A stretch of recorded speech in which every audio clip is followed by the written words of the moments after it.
ఏమిటిది? మీరు చేసిన ఘనకార్యానికి. ఘనకార్యమా? అబ్బో, అయితే నేను తండ్రిగా పోతున్నానా? అలాంటప్పుడు ఇందులో నీకు భాగం ఉంది. గౌరవనీయులైన ఎస్పీ విక్రమ్ గారు, ప్రొఫెషనల్ ఫోటోగ్రాఫర్ నైన్ నేను ఉదయం నేచర్ ఫోటోలు తీయడానికి సంజయ్ పార్క్ వెళ్ళాను.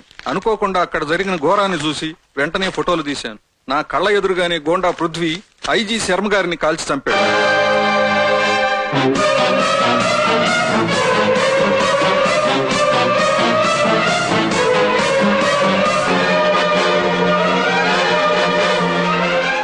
విక్రమ్, ఒక పక్క నుంచి చూస్తే ఈ పృథ్వీ కొంచెం నీలాగే ఉన్నాడు కదా.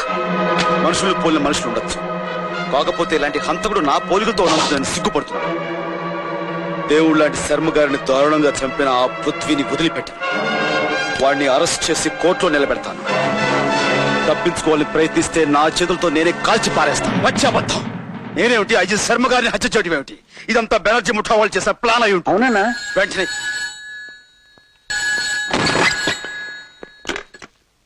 ఎవరు? పృథ్వీ, ఎలా ఉంది నా ప్లాన్? ఎస్పీ విక్రమ్ నీ కోసం బయలుదేరాడు. తప్పించుకోవాలని చూస్తే కాల్ చేస్తాడు. పోలీసు వాళ్ళు కాల్చి చంపడానికి ముందే నిన్ను నీ సామ్రాజ్యాన్ని సర్వనాశనం చేస్తారు.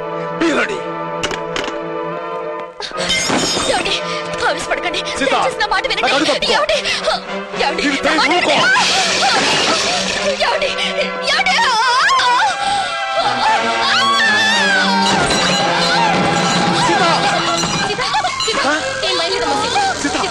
బాబు, త్వరగా అమ్మాయిని హాస్పిటల్ తీసుకెళ్ళి కొట్టి మనిషి కూడా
Vikram speaking.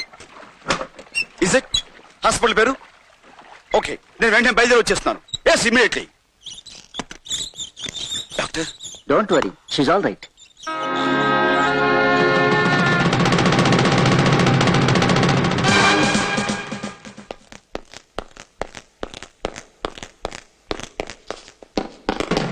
Prithvi, don't move!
Vikram Vikram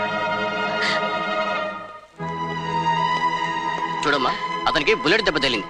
police report ఇవ్వాలి. తనే ఒక పెద్ద పోలీస్ ఆఫీసర్ డాక్టర్. అతనికి చాలా రక్తం పోయిందమ్మా. వెంటనే బ్లడ్ ఎక్కించాలి. తర్వాత వాడు నా కన్న కొడుకు డాక్టర్.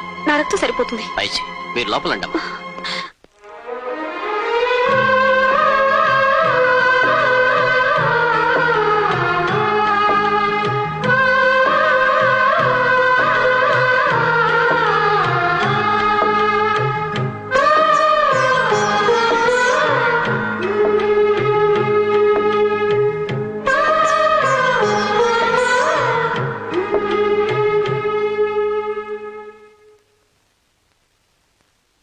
చాలా వీక్ గా ఉంది. పై రూమ్ షిఫ్ట్ చేయండి. Okay doctor.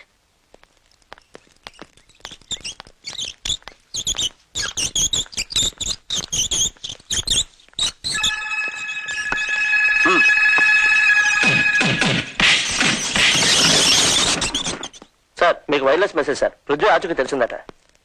ఏస్ పృథ్వీనా? అవును సార్. ఎక్కడున్నాడు? GK hospital, Dilsukhnagar. Okay come on move. ప్రతి రూమ్ చెక్ చేయండి. Go ahead. Oh I'm sorry. Excuse me doctor, ఇక్కడ ఒక నువ్వు సారీ, మీరు విక్రమ్, క్రైమ్ బ్రాంచ్. నా పోలికలతో ఉన్న ఒక నేరస్తుడు ఇక్కడ చేర్చబడ్డాడని మాకు ఇన్ఫర్మేషన్ వచ్చింది. అతని గురించి ఇప్పుడే వెళ్ళిపోయాడు సార్. ఇంతకు ముందే అతని మనుషులు వచ్చి అతన్ని బలవంతంగా ఇక్కడి నుంచి తీసుకెళ్లిపోయారు సార్. డామ్ ఇట్, కొంచెంలో తప్పించుకుపోయాడు అనమాట. కానీ ఒక్క విషయం సార్, అతను ఇక్కడ తీసుకొచ్చింది వాళ్ళ మదరే సార్. వాట్? అవును సార్. అతనికి రక్తం తక్కువైతే ఆవిడే ఇచ్చారు. ప్రస్తుతం ఆవిడ రెస్ట్ తీసుకుంటూ వేరే రూమ్ లో ఉన్నారు. పృథ్వీకి తల్లుందనమాట. ఆవిడ్ని కలుసుకుంటే వాడి జాడ తెలుస్తుంది. డాక్టర్, ఇప్పుడు ఆవిడ ఎక్కడ ఉంది? పై ఫ్లోర్ లో రూమ్ నెంబర్ 1 లో ఉన్నారు సార్.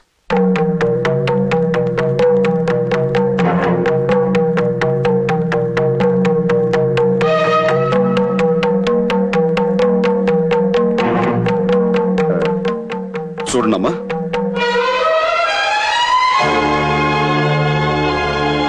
అమ్మా. బాబు, నీకు దెబ్బ తగిలి. అంటే నువ్వు నాలాగే మోసపోయావన్నమాట. బాబు, ఈ రోజు నువ్వు రక్తం ఇచ్చి బతికించింది నా పోలికలతో ఉన్న పృథ్వీ అనే నేరస్తుంది. వాడు నీ కారణంగా బతికి బయటపడ్డాడు. But I don't leave that fellow. I will see his end.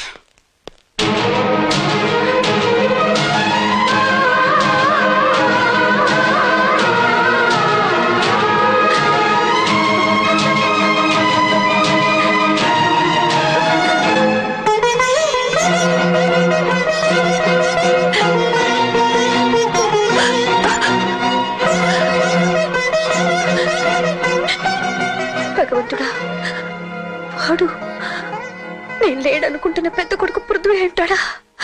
నమస్కారం అమ్మా. మీరు పృథ్వీ గారి నీడలో బ్రతుకుతున్న అనేక మంది అభాగ్యుల్లో నేను ఒకదాన్నమ్మా.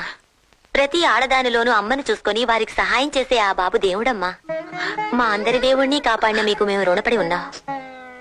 మిమ్మల్ని ఫోన్ చేయమని ఈ నంబర్ ఇచ్చాడమ్మా.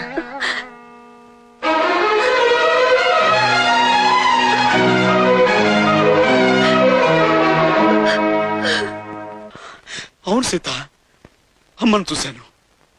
మా అమ్మ నేను కళ్ళారా చూశాను. దేవతల కళ్ళు కురిపించే అమ్మ రూపాన్ని ఇన్నాళ్లకు మళ్ళీ చూశాను. నేను చూశాను సీత. ఏమండి, మీ అమ్మగారు మంటల్లో కాలిపోవడం చిన్నప్పుడే చూశానని చెప్పారు. ఇప్పుడు మీరు ఎవరినో చూసి. కాదు సీత, ఆవిడ మా అమ్మే. మా అమ్మ బతికే ఉంది. ఈ మహానగరంలో ఎక్కడో ఉంది. అనుకున్నట్టుగానే నేను ఇచ్చిన ఫోన్ నెంబర్ అమ్మ చేతికి అందితే అమ్మ ఖచ్చితంగా ఫోన్ చేస్తుంది. ఆ నమ్మకం నాకు ఉంది. సీత, అది అమ్మ ఫోన్. మా అమ్మ నాకు ఫోన్ చేసింది.